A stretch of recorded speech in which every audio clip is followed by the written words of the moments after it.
Hello बच्चों, मैं doctor Pankaj Kadel दक्षांश education से आप सभी का स्वागत करता हूं।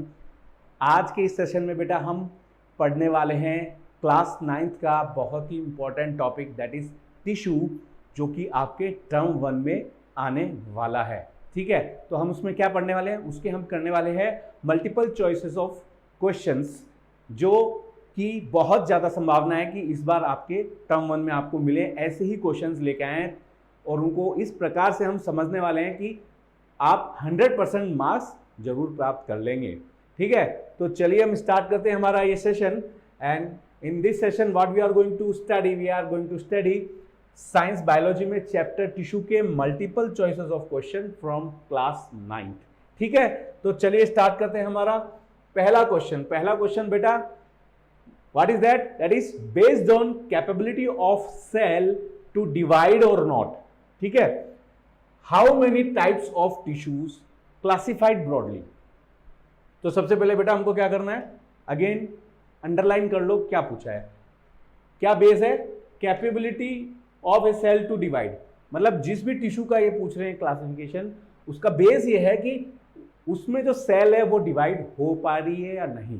तो उस हिसाब से हमें बताना है हाउ मेनी टाइप्स, कितने प्रकार के ऐसे टिश्यूज होते हैं।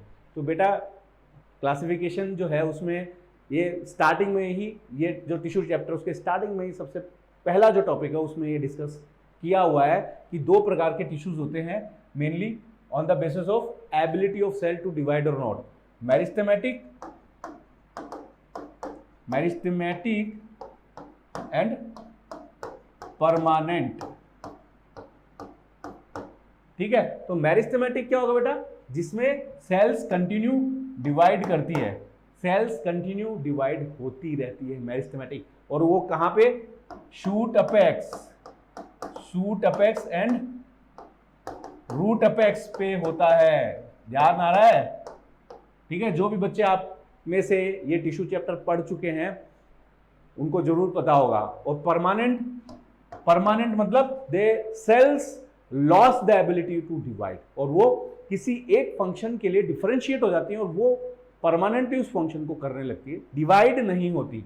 सो no division, there will be no division of cell. ठीक है बेटा, तो और जो इसके अलावा जो भी टिश्यूज हैं, जैसे हम अभी आगे पढ़ेंगे कि सिंपल टिश्यूज है जिसमें पेरेन्काइमा, कोलेन्काइमा, स्क्लेरेन्काइमा, या परमानेंट टिश्यूज के अंदर हम जो पढ़ेंगे complex permanent tissues, xylem and phloem. तो बेटा वो सब क्या है, दे आर परमानेंट, उनमें जो भी सेल्स होगी वो डिवाइड नहीं हो सकती। ठीक है, तो क्या हुआ यहां पर, कितने प्रकार के टिश्यूज हो गए जो कि सेल डिवाइड होगी या नहीं होगी, उस हिसाब से काउंटिंग हमको पूछिए कि कितने टिश्यूज ऐसे होंगे। तो कितने हो गए बेटा, मेरिस्टेमेटिक एंड परमानेंट, यानी 2। तो अब हम क्या करें, हम देख लेते हैं, आंसर भी हमारे सामने आ गया। ठीक है, इसको थोड़ा सा हम रब कर लेते हैं ताकि आपको क्लियर दिखे। सो आंसर इज देयर 2, है ना, 2 हो गए, मेरिस्टेमेटिक एंड परमानेंट। ठीक है, next will move to another question, main function of meristem. बेटा अभी देखा हमने मेरिस्टेम, जो मेरिस्टेमेटिक टिश्यू है उसका मेन फंक्शन पूछ रहे हैं। तो मेन फंक्शन क्या था, सेल क्या है यहाँ पे, कंटिन्यूअस डिवाइड हो रही है। अब बेटा देखो, सेल अगर डिवाइड होगी अपेक्स पर, root apex and shoot apex है ना, रूट अपेक्स और शूट अपेक्स पे सेल कंटिन्यूअस डिवाइड हो रही है। जैसे अगर ये प्लांट है और ये मान लो शूट है और ये इसका रूट है, तो अपेक्स यानी ये रीजन, ये और शूट अपेक्स ये, तो यहां पर क्या है एक्चुअली मेरिस्टेमेटिक टिश्यू। तो प्लांट की जो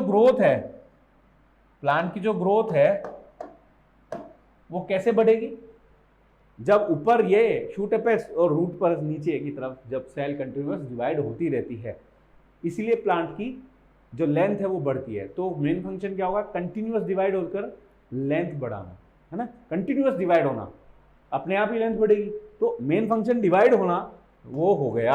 ऑप्शंस देख लेते हैं, helps in buoyancy, conserve food. देखो बायोंसी क्या होता है, जो पानी के ऊपर जो मतलब तैरने वाली जो सिचुएशन होती है उसको बोलते हैं बायोंसी।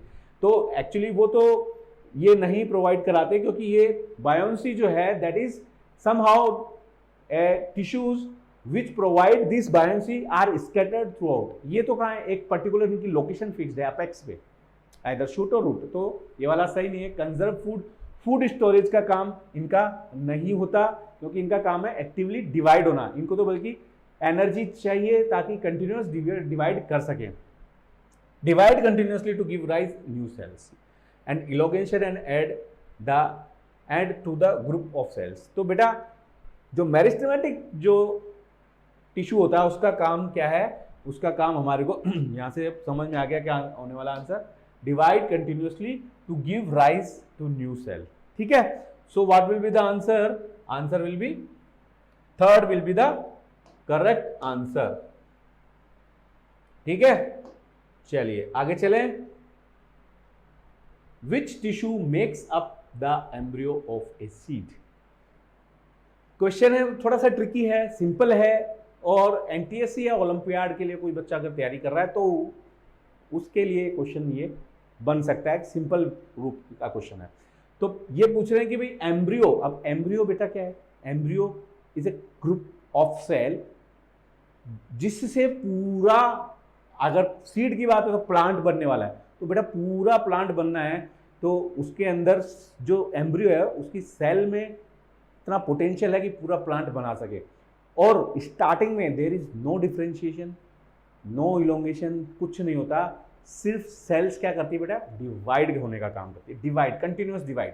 तो उसमें कौन सा टिश्यू आ जाएगा जिसमें डिवीजन कंटिन्यूअस होता है, कौन सा होगा, चलो ऑप्शन देख लेते हैं, हिंट तो आपको सामने मिल ही चुका है।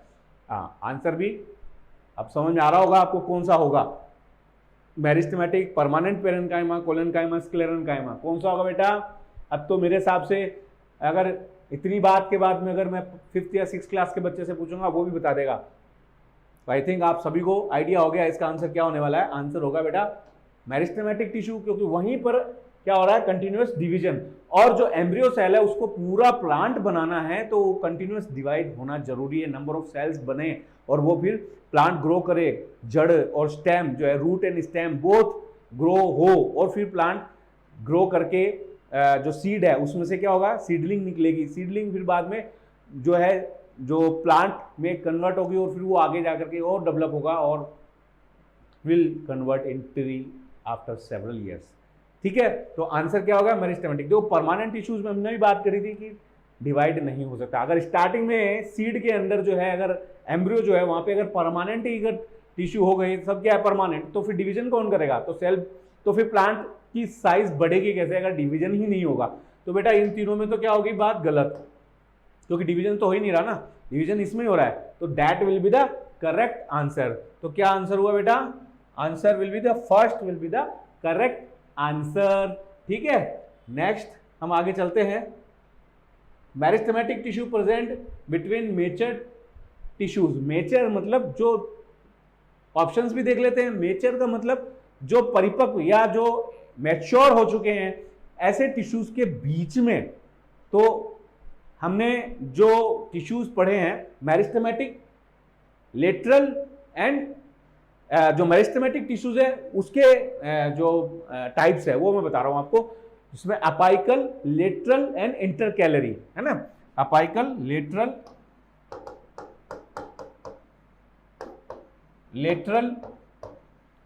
And intercalary. तो अपाइकल तो बेटा कहां होता है, एपेक्स में, अभी बताया था मैंने। अगर ये स्टेम है और ये रूट है तो स्टेम और रूट की एपेक्स पर तो क्या होगा, अपाइकल मेरिस्टेम। लेटरल मेरिस्टेम जो होता है वो प्लांट की जो स्टेम है उसके साइड में होता है, जो कि उसकी गिर्थ बढ़ाता है, जो उसकी जो थिकनेस है ना वो बढ़ाने का काम करता है, लेटरली जो होता है। इंटरकैलरी बेटा क्या होता है, जो ऐसे प्लांट्स जिनके नोड्स होते हैं और उनके बीच में इंटर नोड्स भी होते हैं, दो नोड्स के बीच, जैसे कि मैं क्या बताऊं, जैसे कि अगर मैं कह लूं शुगर केन, गन्ना, आपने देखा है उसमें इस तरीके से होता है ना, इस तरीके से। तो बेटा ये क्या है, ये नोड है और इनके बीच में है ये इंटरनोड। तो बेटा ये इंटरनोड जो है, इसके अंदर जो नोड के बीच में जो एरिया इंटरनोड, इसमें भी क्या होता है, एक्टिवली डिवाइडिंग टिश्यू होता है, that is known as intercalary. इनके बीच में, नोड्स के बीच में जो है इंटरनोड से, आप याद रखना, इंटरकैलरी मेरिस्टेम होता है, इंटर कैलरी मेरिस्टेम।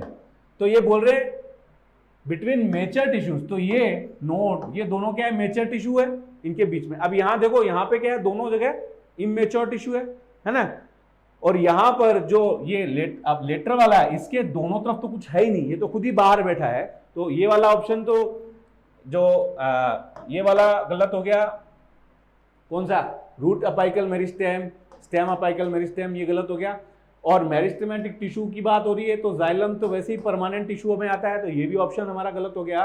तो बचा क्या, इस तरीके से भी देखें तो आंसर हमारा इंटरकैलरी ही आता है। तो इंटरकैलरी का मतलब क्या हुआ, नोड्स के बीच में जो इंटरनोड के अंदर पाया जाता है, जैसे कि इन शुगर केन, लीफ के बेसिस में भी होता है ये, ठीक है, तो कई जगह होता है। तो इंटरकैलरी मेरिस्टेम होता है जो कि मेचर टिश्यूज के बीच में होता है और डिवाइड होकर के उसकी लेंथ बढ़ाता है। ठीक है बेटा, तो आपका ये हो गया। इसमें अब आंसर कौन सा हो गया, अभी मैंने आपको बताया, थोड़ा इसको क्लीन कर लेते हैं ताकि आपको इसका आंसर मैं शो कर सकूं। तो इसका आंसर हो गया second. Second is the correct answer of this question. ठीक है, तो आगे चलते हैं हम नेक्स्ट। अब देखो, ये एक ट्रिकी क्वेश्चन है, कंफ्यूज होने का मतलब घुमाना किसको कहते हैं वो आप समझो इस क्वेश्चन में। ए नेल, अब नेल क्या है, नेल यानी नाखून की बात कर रहे हैं। Nail was driven into the trunk of a tree, मतलब ट्री जो है, तना है, जो पेड़ है उसके तने में डाल दिया है। It a point of 1.5 metre above the soil level, जो मिट्टी है उसके 1.5 मीटर ऊपर। जैसे अगर इसको ड्रॉ करें हम तो किस तरीके से, ये ठीक है, ये हो गया एक ट्री लाइक दिस, है ना, ये ब्रांचेस हो गई। अब इसके जो 1.5 मीटर हाइट पर, यहां पर इसके अंदर एक नेल का टुकड़ा डाल दिया है, ये है सॉइल। ठीक है, समझ में आया। After 3 years the nail will, अब ये 3 साल बाद क्या होगा, 3 साल बाद क्या होगा, इस नेल का क्या होगा। ठीक है, अब ऑप्शन समझ लेते हैं क्या है। ऑप्शन है move up, move down, move sideways, remains where it was. समझ में आया। ट्री के बीच में 1.5 metre about to the soil level पे डाल देते हैं। अब क्या होगा, तो बेटा हमें ये पता है, आप भी देखते हो कि जो पेड़ होता है अगर वो अपनी हाइट को प्राप्त कर चुका है तो उसके जो लैंडमार्क्स हैं वो चेंज नहीं होते, नॉर्मली जो स्टेम पर होते हैं। क्योंकि मेरिस्टेम कहाँ है, मेरिस्टेम जो है वो कहाँ है, मेरिस्टेमेटिक टिश्यू कहाँ है बेटा, मेरिस्टेमेटिक टिश्यू कहाँ है, मेरिस्टेमेटिक टिश्यू तो मेरिस्टेमेटिक टिश्यू का है, मेरिस्टेमेटिक टिश्यू जो है वो है टॉप पर है ना, अपाइकल एंड स्टेम शूट के अपेक्स पर और रूट के अपेक्स पर। तो उनकी हाइट बढ़ने वाली है, इधर बढ़ने वाली है, इधर बढ़ने वाली है, या मैं बोलूँ लेटरली बढ़ने वाली है। लेकिन जो बीच में यहाँ पर कोई चीज़ पड़ी है उसकी लोकेशन कैसे चेंज होगी ये बताओ मुझे, क्योंकि हाइट तो यहाँ नीचे बढ़ रही है, ऊपर बढ़ रही है, तो बीच में अगर कुछ पड़ा है तो उसकी सेहत पे क्या फर्क पड़ने वाला है, पड़ा है तो पड़ा रहेगा वो, चाहे वो 3 साल 5 साल 10 साल 15 साल, जब तक वो पेड़ है तब तक वहीं पड़ा रहेगा। आप लोगों ने भी नोटिस किया होगा कई बार कई पेड़ों के जैसे तनों के अंदर ऐसे ओपन स्पेसेस होते हैं, बिल टाइप में, या वोटर भी होते हैं जिसमें पक्षी अपना रहने का स्थान बना लेते हैं, घोंसला घर बना लेते हैं ना। तो क्या आप देखते हो वो धीरे धीरे ऊपर चढ़ जाता है, नहीं चढ़ता ना, वो वहीं रहता है, बरसों तक वहीं उसी जगह मिलेगा। तो वही चीज़ है यहाँ पर भी, नेल की जो लोकेशन है वो वहीं रहने वाली है, बदलेगी नहीं। तो आंसर क्या होगा, fourth will be correct answer. तो देखो इसी तरीके के क्वेश्चंस पूछे जा सकते हैं एनटीएससी ओलंपियाड में। तो दिमाग घुमाने का नहीं, समझने का क्वेश्चन क्या कह रहा है और एकदम कॉन्सेप्चुअली आंसर देने का। बेटा आप लोगों ने अगर देखी हो, क्या देखी हो, सुपर 30 मूवी, तो उसमें क्वेश्चन उन्होंने पूछा था, किन्होंने, सर ने, है ना, उन्होंने क्या पूछा था कि उन्होंने एक क्वेश्चन ही पूछा था कि जो फुटबॉल का मैच होता है उससे पहले ही ज्ञानचंद स्कोर बता देते हैं, कैसे? तो वो सेम उसी तरीके का ये क्वेश्चन है कि फोकस इसमें क्या हो रहा है, डाइवर्ट करवाया जा रहा है, आपको क्वेश्चन से दूर ले जाया जा रहा है, जबकि आंसर उस क्वेश्चन के अंदर ही छुपा हुआ है। तो इस बार जिन्होंने नहीं देखी है सुपर 30, देखना, अच्छी मूवी है, बहुत कॉन्सेप्चुअल मूवी है, ठीक है, आनंद सर के ऊपर बनी है और बहुत इंस्पिरेशनल मूवी है। तो कुछ उसी तरीके से हम लोग भी पढ़ते पढ़ाते हैं बायोलॉजी, है ना, रटने का काम नहीं है। चले आगे चले, नेक्स्ट जो हमारा क्वेश्चन है, आंसर आ ही गया 4। Which of the following group of cell not come under simple tissue? Simple tissue के अंदर नहीं आता, ये ध्यान रखना, नॉट। बेटा यही हम गड़बड़ कराते हैं, करेक्ट की जगह कई बार हम जो करेक्ट नहीं है वो सेलेक्ट कराते हैं, अगर नॉट करेक्ट पूछा है तो हम करेक्ट कराते हैं। तो यहाँ पे नॉट है तो ये ध्यान रखना, अंडरलाइन कर लेना इसको। कौन सा ऐसा टिश्यू है जो सिंपल टिश्यूज के अंदर नहीं आता? कौन सा ऐसा ग्रुप ऑफ सेल बोल दो या टिश्यू बोल दो। ऑप्शंस देख लेते हैं, वैसे तो पता ही है, अब देख लेते हैं कौन से ऑप्शंस है उस हिसाब से, क्योंकि हमें ये पता है कि सिंपल टिश्यूज में कौन से आते हैं कौन से नहीं। Options are parenchyma, collenchyma, sclerenchyma and xylem. तो बेटा पेरेन्काइमा, कोलेनकाइमा, स्क्लेरेन्काइमा, तो ये तो क्या है, सिंपल टिश्यू की पहले डेफिनेशन तो पता ही होगी ना आपको क्या होती है। सिंपल टिश्यू वो होते हैं बेटा which has same type of cells, है ना, performing same function, same type of cells. मतलब पेरेन्काइमा के अंदर जो सेल्स है या कोलेनकाइमा के अंदर जो सेल्स है या स्क्लेरेन्काइमा के अंदर जो सेल्स है, ये सभी, अगर पेरेन्काइमेटस सेल्स की बात करूं तो ये सेम टाइप की होगी। सभी parenchymatous cells same in origin and function. ऐसे ही कोलेनकाइमा की भी कोलेनकाइमेटस सेल्स, पेरेन्काइमा की पेरेन्काइमेटस सेल्स सेम होगी, कोलेनकाइमा की कोलेनकाइमेटस सेल्स, एंड स्क्लेरेन्काइमा की स्क्लेरेन्काइमेटस सेल्स सेम होगी। मतलब यहां पर सेम टाइप की सेल्स ही मिलकर टिश्यू बनाती है, दूसरा नहीं होता है, दूसरा एलिमेंट नहीं होता है। तो ये तीनों एग्जांपल है सिंपल टिश्यूज के। तीनों एग्जांपल किसके बेटा? सिंपल टिश्यूज के। अब ये पूछ रहे कौन सा नहीं है, xylem is not a simple tissue. ये कॉम्प्लेक्स परमानेंट टिश्यू है जिसमें एक से ज्यादा टाइप के सेल्स पाए जाते हैं, more than one type of cells, more than one type of cells. कैसे? आपको पता है जाइलम के अंदर xylem tracheids, vessels, xylem fibres and xylem parenchyma, ये 4 प्रकार की सेल्स हैं, 4 प्रकार की अलग अलग तरीके की। तो सेम कैसे होगी? सिंपल तो वही नहीं ना, सिंपल में तीनों हो गए, पेरेन्काइमेटस में सेम पेरेन्काइमा के सेल्स सभी एक जैसी होती हैं, कोलेनकाइमा में कोलेनकाइमा की सेल्स एक जैसी होती हैं, स्क्लेरेन्काइमा में स्क्लेरेन्काइमा की सेल्स एक जैसी होती है। तो आंसर क्या हो गया बेटा? Answer 4 will be the correct answer. ठीक है, 4 will be the correct answer. So now will move to the next question. Options भी आ गए। ए ग्रुप ऑफ आइसोडायमेट्रिक, अभी जो हमने पढ़ा उसी से रिलेटेड। देखो आइसोडायमेट्रिक मतलब उनका जो डायमीटर है वो सेम हो सभी का, विथ इंटरसेल्युलर स्पेस, बीच बीच में स्पेसेस हो, मेड विथ सेल्यूलोज हो, सेल्यूलोज से बना हो, तो कौन सी होगी? देखो तो हमें देखना है सबको। कोलेनकाइमा, एक मिनट वापस आते हैं, ठीक है। कोलेनकाइमा में ऐसा होता है क्या? आइसोडायमेट्रिक सेल्स होती है, इंटरसेल्युलर स्पेस। बेटा इंटरसेल्युलर स्पेसेस इसमें नहीं होते, क्योंकि इसमें क्या होता है, डिपोजिशन हो जाता है किसका? सेल्यूलोज का डिपोजिशन हो जाता है चारों तरफ सेल के। लेकिन इस तरीके की अगर सेल है ना, या मैं इसको ऐसा बनाऊं,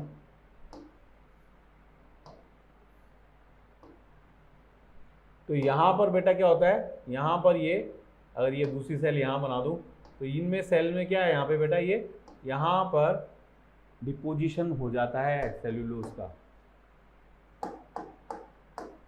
डिपोजिशन, तो इंटरसेल्यूलर स्पेसेस नहीं होते, इसलिए ये वाला गलत हो गया। स्क्लेराइड्स, स्क्लेराइड्स अगेन ये भी सही नहीं है। स्क्लेरेनकाइमा, स्क्लेरेनकाइमा में जो है सेल्यूलोज का बना हुआ नहीं होता है, इसमें लिग्निन भी होता है, सिर्फ सेल्यूलोज नहीं होता, लिग्निन भी पाया जाता है, डेड होती है ये। तो बचा क्या हमारे पास, पेरेनकाइमा। पेरेनकाइमा में बेटा इस तरीके से सेल्स होती हैं और इनमें बेटा क्या है, ये इंटरसेल्युलर स्पेसेस भी पाए जा रहे हैं। ठीक है, तो अब क्या हो गया answer, answer again second is the correct answer. ठीक है, so now next question, that is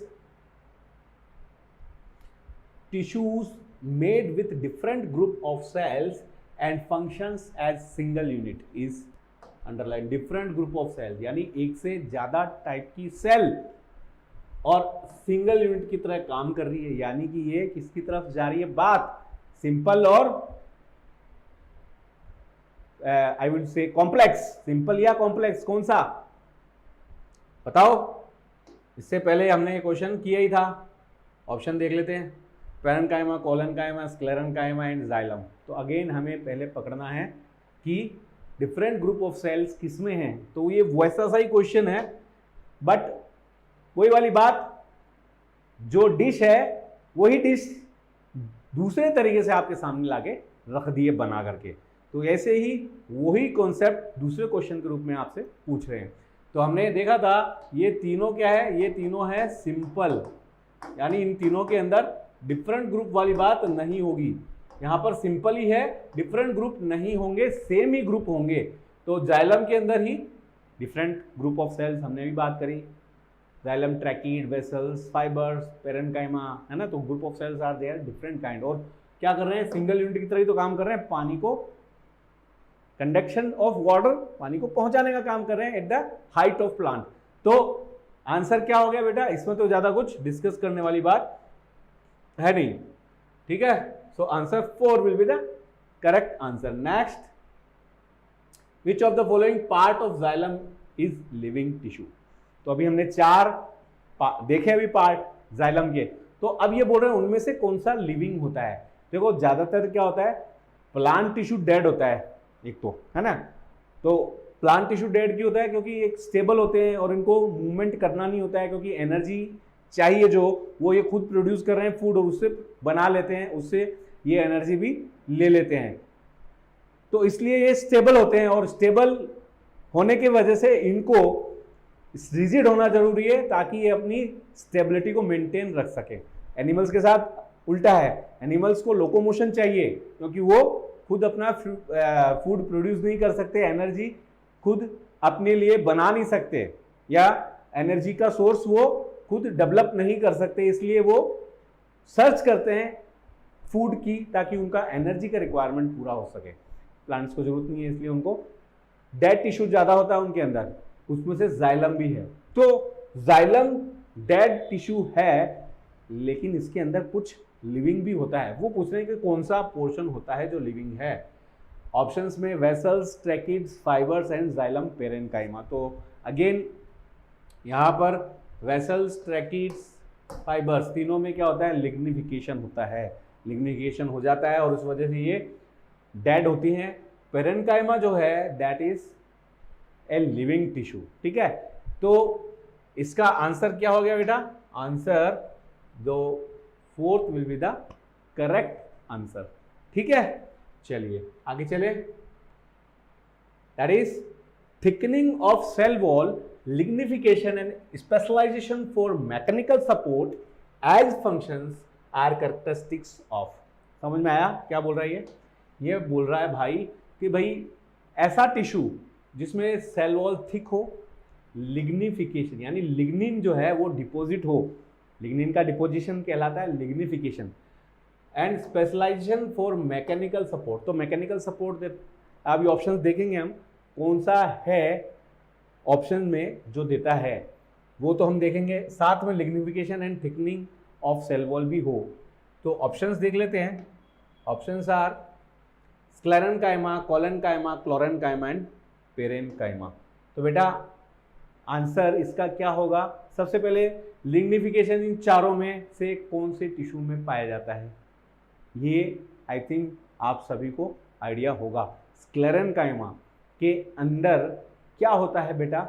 उसमें जो डिपोजिशन होता है लिग्निन का, है ना, lignin is deposited in surrounding of cell wall, cell wall के चारों तरफ, और इंटरसेल्युलर स्पेसेस नहीं होते, सेल्स डेड होती हैं, ठीक है, सेल्स डेड होती हैं और इंटरसेल्युलर स्पेसेस नहीं होते, लिग्निन डिपोजिशन पाया जाता है बहुत अच्छे तरीके से।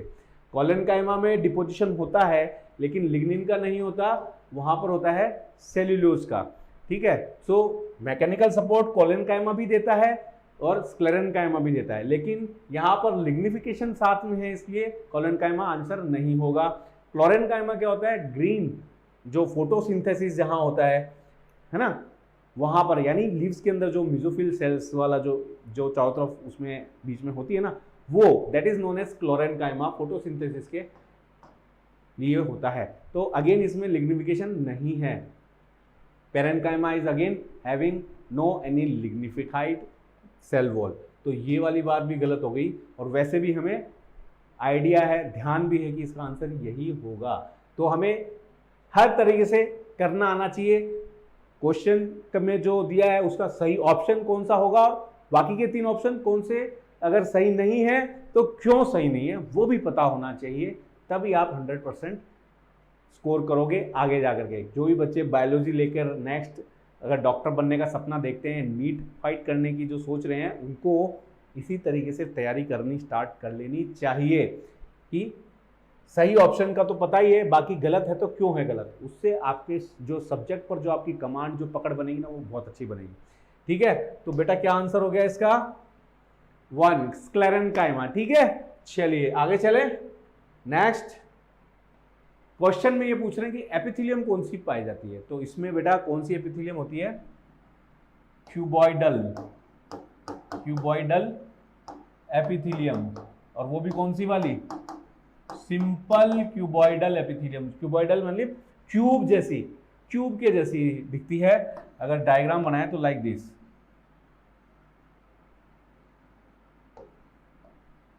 है ना, ये इनका न्यूक्लियस है। और सिंपल मतलब सिंगल लेयर्ड, सिंगल लेयर्ड होती है, single layer of cube like cells arrange on basement membrane. ये क्या है? Basement membrane.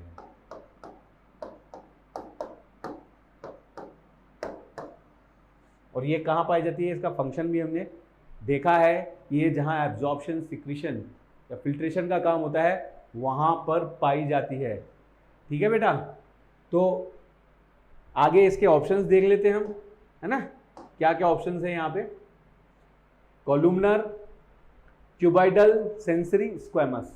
कौन सा है? अभी देखा हमने, है ना, कौन सा आंसर आ गया? क्यूबॉइडल, ठीक है। कॉलुमनर जो सेल्स होती है वो तो होती है long elongated pillar like cells ऐसी, ठीक है, और बेस में न्यूक्लियस पाया जाता है, वो वाली बात नहीं है सही। स्क्वेमस जो सेल्स होती है फ्लैट सेल्स होती है लाइक दिस, टाइल के जैसी, तो ये भी नहीं पाई जाती है। कैपिलरी एंडोथेलियम में पाई जाती है, एल्वियोलाई के अंदर पाई जाती है, तो ये भी गलत है। सेंसरी जैसी कोई एपिथेलियम पाई जाती है, नेजल, हमारी जो नेजल म्यूकोजा होती है, स्क्नीडेरियन मेम्ब्रेन, वो एक सेंसरी एपिथेलियम होती है, वो भी, लेकिन वो भी ये नहीं होती। So cuboidal will be the correct answer. So what will be the answer? 2 is the correct, ठीक है। Cuboidal epithelium is the correct answer. So now will see the next question options के साथ। Simple ciliated columnar epithelium is not found in. Simple ciliated columnar epithelium. तो पहले तो बेटा इसका मतलब समझो कि सिंपल सिलेटेड कोलुमनर एपिथेलियम का मतलब क्या है। सिंपल मतलब again single lined layer of cell, मतलब एक ही लेयर होगी like this. Columnar like this, column like cells will be there, and cilia like these are hair like outgrowths present, ठीक है, सरफेस पर, अपर सरफेस पर। ये तो वेलवेटी अपीयरेंस हो जाती है, वेलवेट के जैसे जैसे छोटे छोटे ये हेयर लाइक आउटग्रोथ प्रेजेंट होती है सेल्स के जो बॉर्डर्स होते हैं वहाँ पर, ठीक है।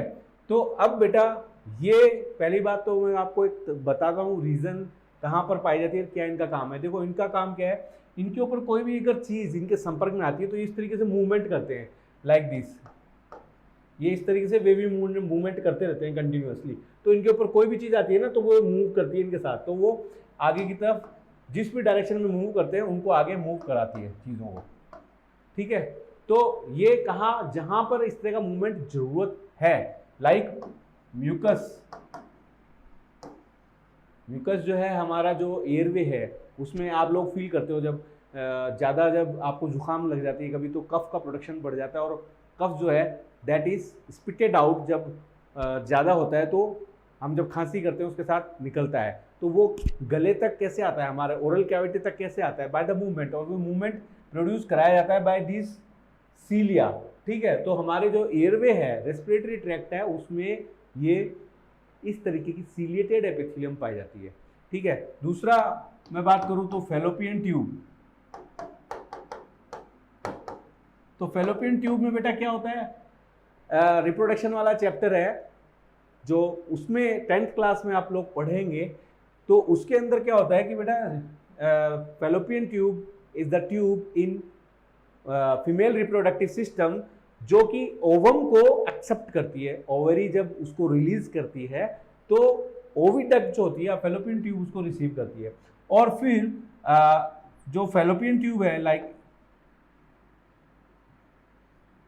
इस तरीके से फैलोपियन ट्यूब होती है और ये यूट्रस होता है, ठीक है। ये आप लोगों के कोर्स से थोड़ा सा बाहर है लेकिन समझाने के लिए मैं आपको बता रहा हूँ। तो यहाँ पर ओवेरी होती है लाइक दिस, और इस ओवरी से ओवम रिलीज होता है और इस ओवम को ये फैलोपियन ट्यूब एक्सेप्ट कर लेती है लाइक दिस, और फिर इसको ट्रेवल कराया जाता है टुवर्ड्स यूट्रस और स्पर्म यहाँ से आता है और यहाँ पर ओविडक्ट में इनका फ्यूजन होता है। तो ये जो मूवमेंट हो रहा है, ये मूवमेंट हो रहा है, तो इस मूवमेंट को कराने के लिए इस फैलोपियन ट्यूब के जो इनर लाइनिंग है वो होती है सिंपल सीलिएटेड कोलुमनर एपिथेलियम से लाइंड। तो उसमें क्या होगा बेटा, ये इस तरह की लाइनिंग होगी, यहाँ पर ये सेल्स है, ऐसी सेल्स हैं और इसमें इस तरीके से सीलिया पाए जा रहे हैं। तो ओवम जो होता है वो इनके ऊपर से मूव करता है और इनके मूवमेंट की वजह से वो यहाँ से मूव होता है और यहाँ तक आ जाता है, ठीक है। तो यहाँ अगर फैलोपियन ट्यूब पर भी इनका काम हो गया और रेस्पिरेटरी ट्रैक्ट में हो गया, सेंट्रल कैनाल जो होती है उसके अंदर होता है टिश्यू, अपने जो अपन बोल सकते हैं किसमें जो भी कैविटी है जैसे कि इंटेस्टाइन के अंदर जो गट है उसमें भी पाई जाती है, ठीक है। या तो अब हमें इसमें बताना है कहाँ नहीं पाई जाती। तो फैलोपियन ट्यूब में पाई जाती है, ब्रोंक्यूल्स रेस्पिरेटरी ट्रैक्ट का पार्ट है, सेंट्रल कैनाल में होती है, स्वेट ग्लैंड डक्ट्स जो होती है बेटा इसमें ये नहीं पाई जाती, क्योंकि बेटा इसमें जो मूवमेंट होना है that is water, sweat is water like substance और वो तो अपने आप फ्लो करता है, उसको मूव कराने की जरूरत नहीं है, तो वहाँ पर ये नहीं पाई जाती। इनमें क्यूबॉइडल एपिथेलियम पाई जाती है। कौन सी पाई जाती है? Cuboidal epithelium. तो simple ciliated columnar epithelium not found हमें बताना है, तो नॉट फाउंड में कौन सा आंसर हो जाएगा? Third will be the correct answer. तो आंसर हम अब देखते हैं, इसको थोड़ा क्लीन कर लेते हैं। I think now it is very clear to you कि कौन सी एपिथेलियम कहाँ पर पाई जाती है और उसका क्या रीजन है। आंसर क्या होगा? Third, sweat gland that will not have columnar epithelium, ciliated है ना। Next again with the options, the matrix of cartilage tissue is secreted by. तो बेटा इसमें सिंपल सी बात है, अगर ये चैप्टर आपने पढ़ लिया है तो कॉन्ड्रोब्लास्ट, कॉन्ड्रोसाइट्स, एक एक को देखते हैं हम। कॉन्ड्रोब्लास्ट फॉर्म से बनता है कॉन्ड्रोसाइट्स, और ये होती है कार्टिलेजिनस सेल्स, ठीक है। और इन ये सेल्स के बीच में क्या होता है, मैट्रिक्स ऑफ कार्टिलेज, इन सेल्स के बीच में मैट्रिक्स ऑफ कार्टिलेज होता है। तो ये कॉन्ड्रोब्लास्ट जो होती है वो कॉन्ड्रोसाइट्स एंड मैट्रिक्स को भी बनाती है, जो कॉन्ड्रोसाइट्स के बीच में पाया जाता है। Osteocytes they are in bone, तो यहां पे बात हो रही है कार्टिलेज की, बोन की नहीं, तो ये वाला गलत हो गया। फाइब्रोसाइट्स बेटा क्या करती है, फाइबर्स का सिक्रीशन करती है, जैसे कोलेजन,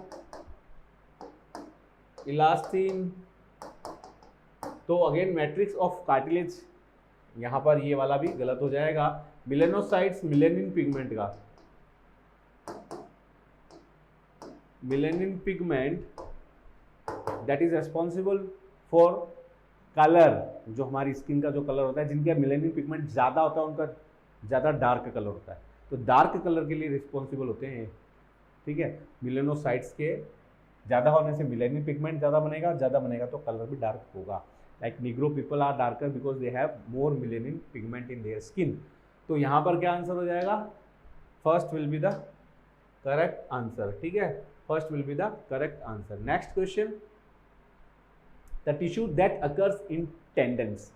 तो बेटा ये कनेक्टिव टिश्यू, सबसे पहली बात tendon is a type of connective tissue, जो क्या कर रहा है, एक टिश्यू को दूसरे टिश्यू से कनेक्ट। तो अब इसमें बेटा टेंडन एंड लिगामेंट दो है, टेंडन के साथ एक और वर्ड होता है दैट इज लिगामेंट, जिसमें हम लोग ज़्यादा कंफ्यूज होते हैं, टेंडन लिगामेंट। तो बेटा टेंडन क्या होता है, इसको ऐसे आप समझ सकते हो, टेंडन जो है that joins muscle to bone,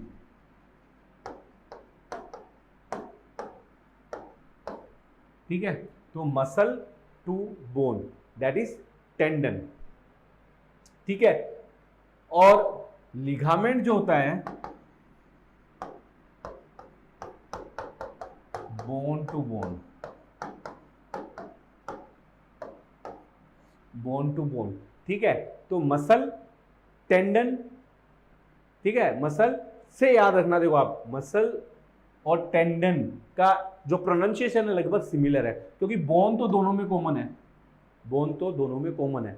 तो मसल टेंडन लिगामेंट बोन, ऐसे आप याद कर सकते हो, ligament bone muscle tendon, MT,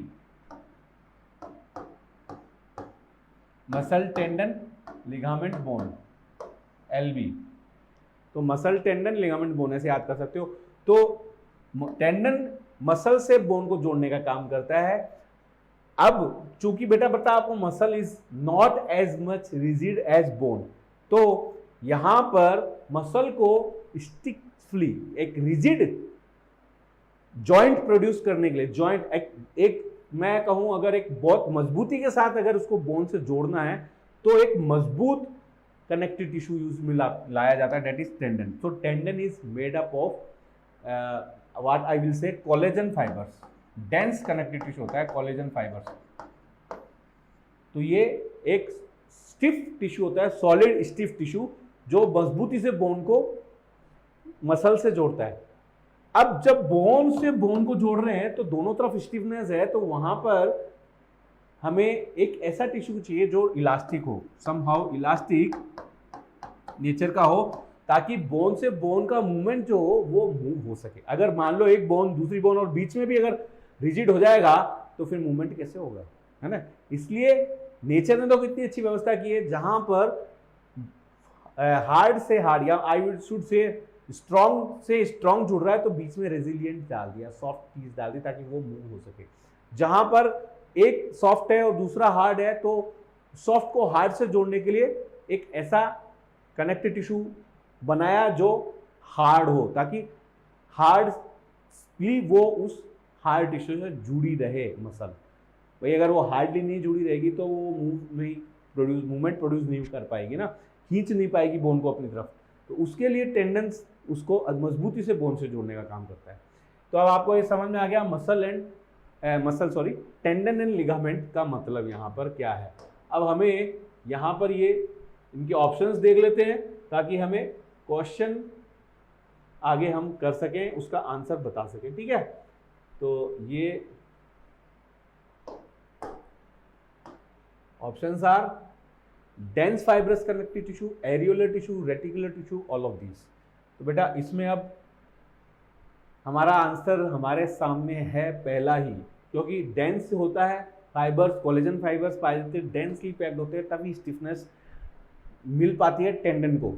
areolar tissue, areolar मतलब लूज कनेक्टिव टिश्यू होता है जो कि मजबूती प्रदान नहीं कर सकता, ठीक है। जैसे लूज एरियोलर कनेक्टिव टिश्यू में बोलूँ वो ये यहाँ पर है, तो वो वैसे ही नाम में ही आपको बताया, एरियोलर मतलब स्पेसेस आर देयर हैं। यहाँ पर डेंस फाइब्रस जो एक स्टिफनेस प्रोड्यूस कर सकते हैं, वो डेंसली पैक्ड कोई चीज़ होगी वही तो मजबूत होगी ना, ठूस ठूस के भर दो तो ही वो मजबूत हो जाता है। वैसे ही लूज एरियोलर जहाँ पर जगह पड़ी है खाली, तो उसके अंदर मजबूती नहीं होगी, इसलिए ये वाला आंसर नहीं होगा।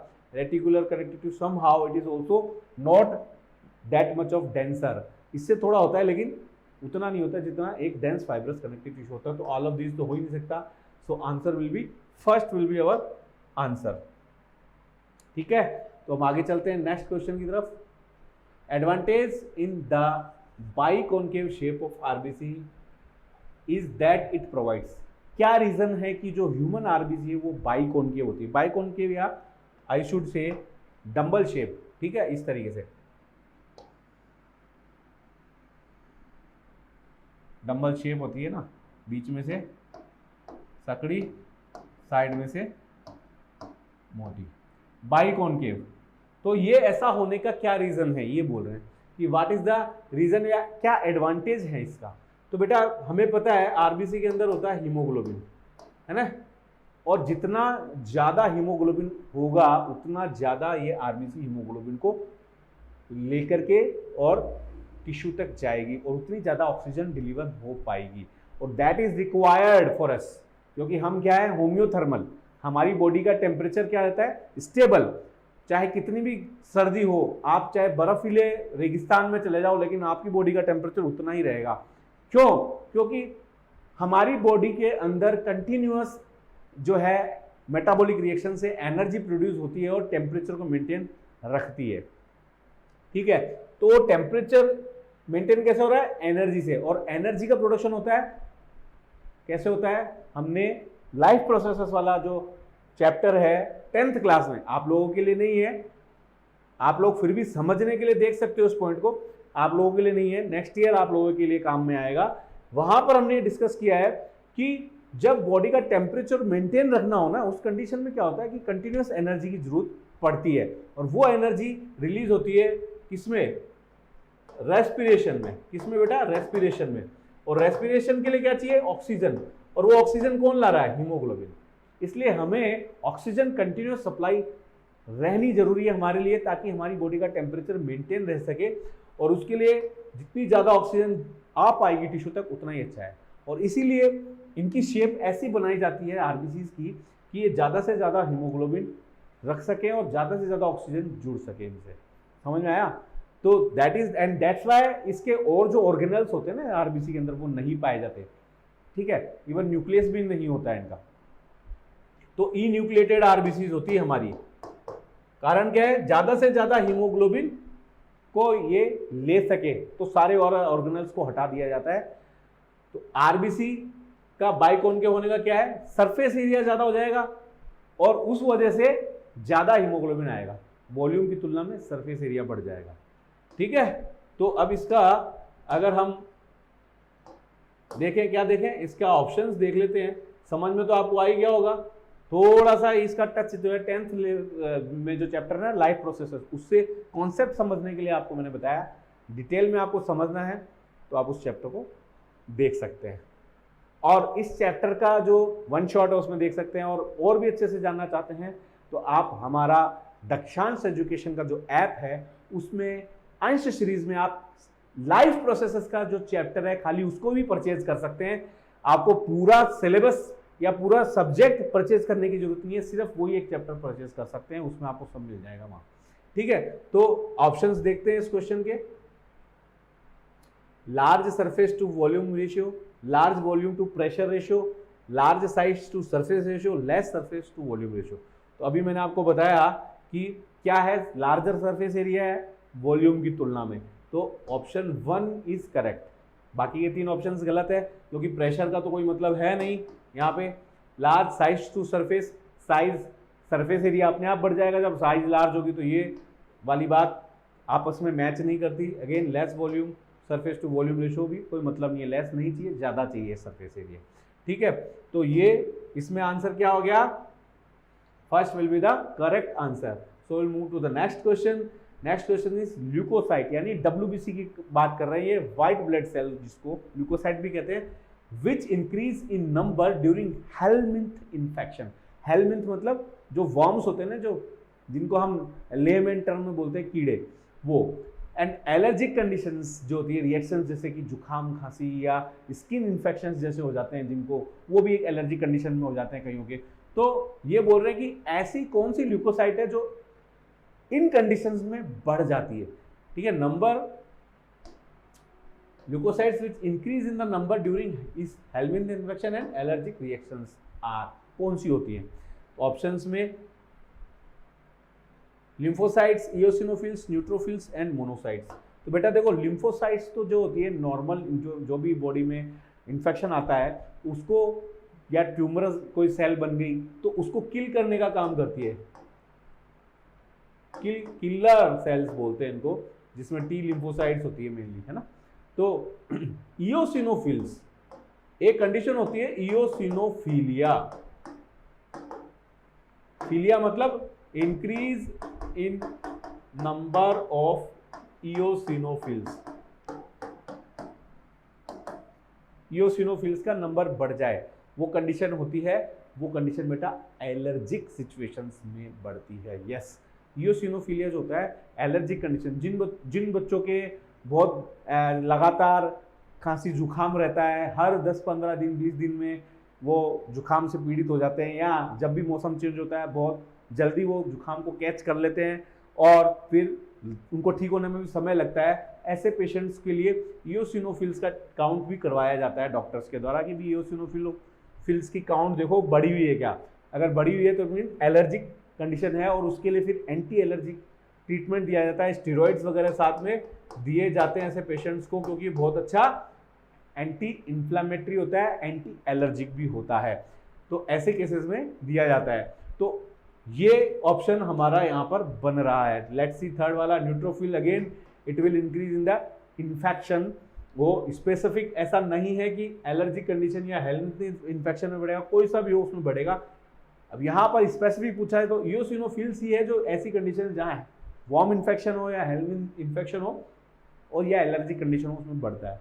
Monocytes again they are present in the blood and they are also will say our force, जैसे कि लिम्फोसाइट है वैसे ही ये भी पैथोजन को किल करने का काम करती है, तो ये भी इसमें आंसर नहीं होगा। स्पेसिफिक इन कंडीशन में इओसिनोफिल्स ही बढ़ती है।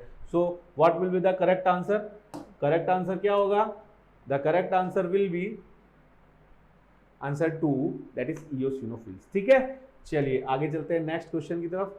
न्यूक्लियस बड़ा होता है, स्पेरिकल बड़ा सारा न्यूक्लियस होता है, पेरिफेरल स्कैंटी साइटोप्लाज्म, साइटोप्लाज्म कम होता है लाइक दिस। ठीक है, तो ये वाली बात यहीं पर ही सही हो जाती है लिम्फोसाइट्स के लिए। ठीक है, बाकी मोनोसाइट्स में बेटा क्या होता है, किडनी या बीन शेप न्यूक्लियस होता है लाइक दिस।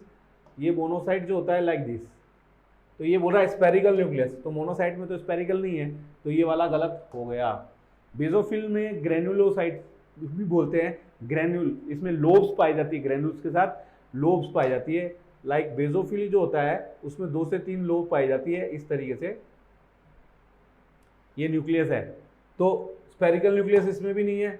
इओसिनोफिल्स के अंदर भी बेटा जो न्यूक्लियस होता है वो स्पेरिकल नहीं होता। तो इसका आंसर क्या है बेटा? इसका आंसर है lymphocytes. So what will be the correct answer? Correct answer will B 1, lymphocyte will be the correct answer. तो आगे चलते हैं हम नेक्स्ट क्वेश्चन की तरफ। ई न्यूक्लिएटेड तो बेटा ई न्यूक्लिएटेड में हमने पढ़ा था, आरबीसी भी पढ़ा था, डब्ल्यूबीसी और प्लेटलेट्स। इन तीनों में से अब देखना है, ये बोल रहे हैं enucleated disc like cell fragments of the blood are. तो आरबीसी तो हमने पढ़ी ली थी, अब देखते हैं और क्या ऑप्शंस हमको मिलते हैं। आरबीसी है, डब्ल्यूबीसी है, ब्लड प्लेटलेट्स है, मेगा कैरियोसाइट्स।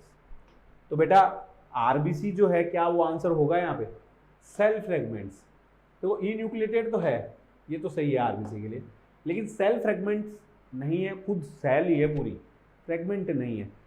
सेल फ्रेगमेंट्स की बात आ रही है इसलिए ये वाला नहीं होगा।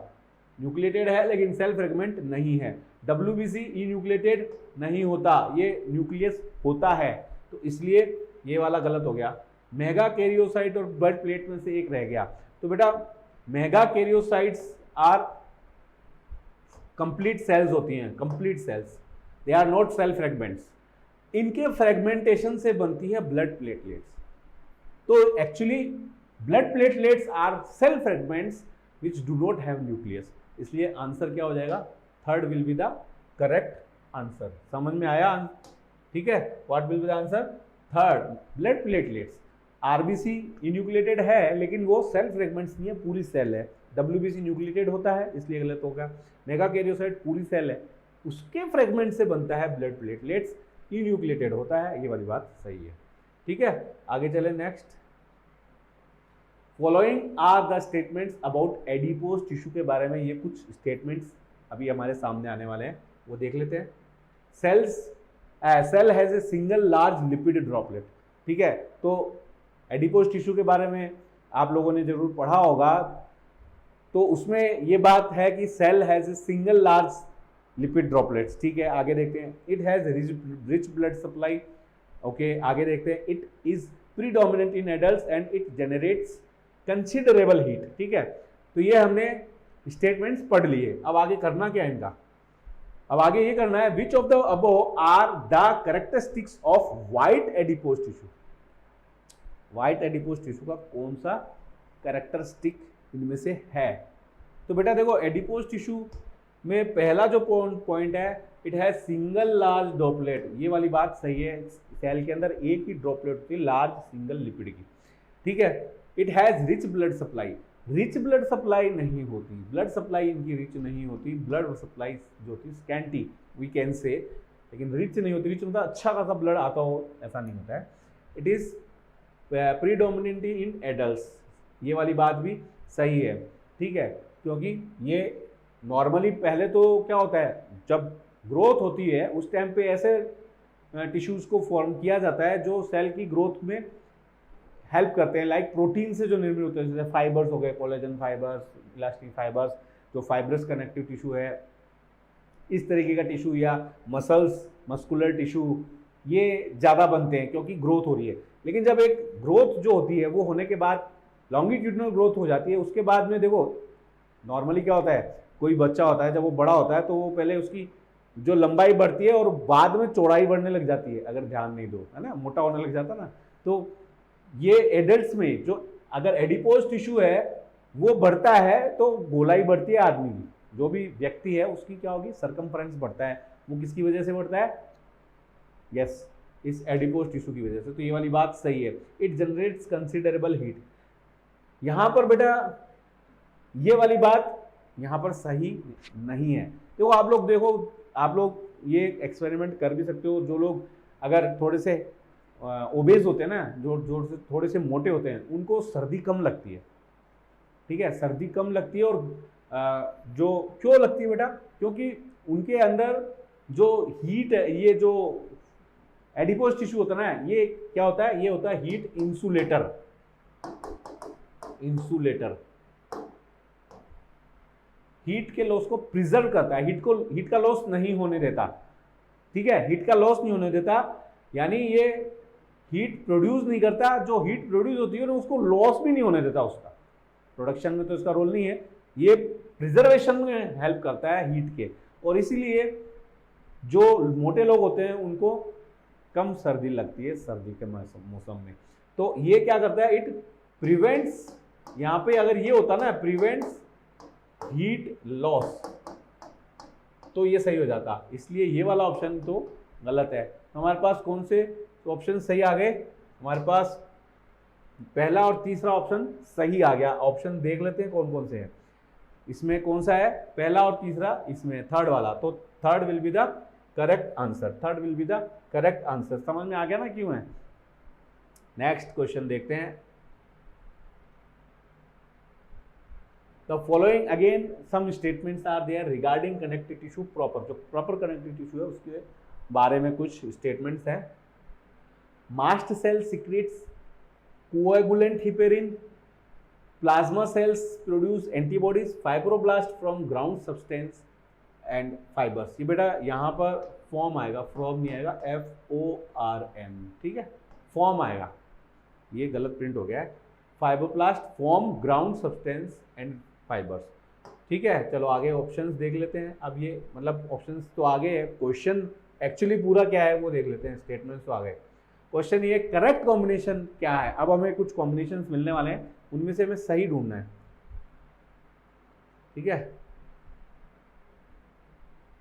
तो ये है हमारे options, first third second, first second third second all. पहले हम देख लेते हैं इनमें से कौन सा सही है। Mast cell secrete the coagulant heparin.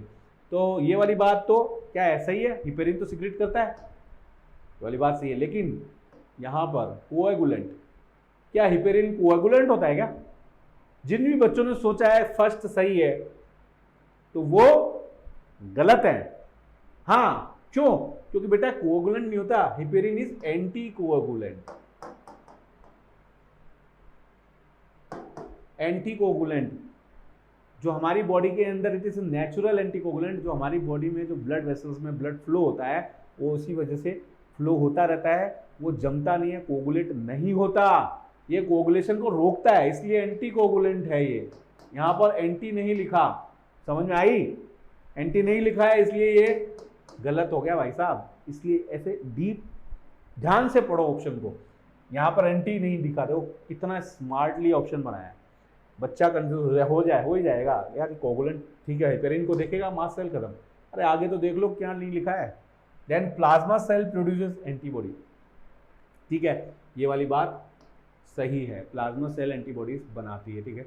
B sales जो होती है वो मॉडिफाई हो जाती है और वो प्लाज्मा सेल में कन्वर्ट होती है, और प्लाज्मा सेल फिर क्या करती है बेटा? वो बनाती है एंटीबॉडीज। फाइब्रो एंटीबॉडी की फैक्ट्री हो जाती है, वो फैक्ट्री ऑफ एंटीबॉडी, फटाफट एंटीबॉडी बनाती है। Fibroblast form ground substance and fibres. तो ये वाली बात, जो फाइब्रस कनेक्टिव टिश्यू है उसके अंदर फाइब्रोब्लास्ट जो होती है वो फाइबर्स को भी बनाती है और ग्राउंड टिश्यू को भी बनाती है, ये वाली बात सही है, ठीक है। हमारे पास अब क्या रहा?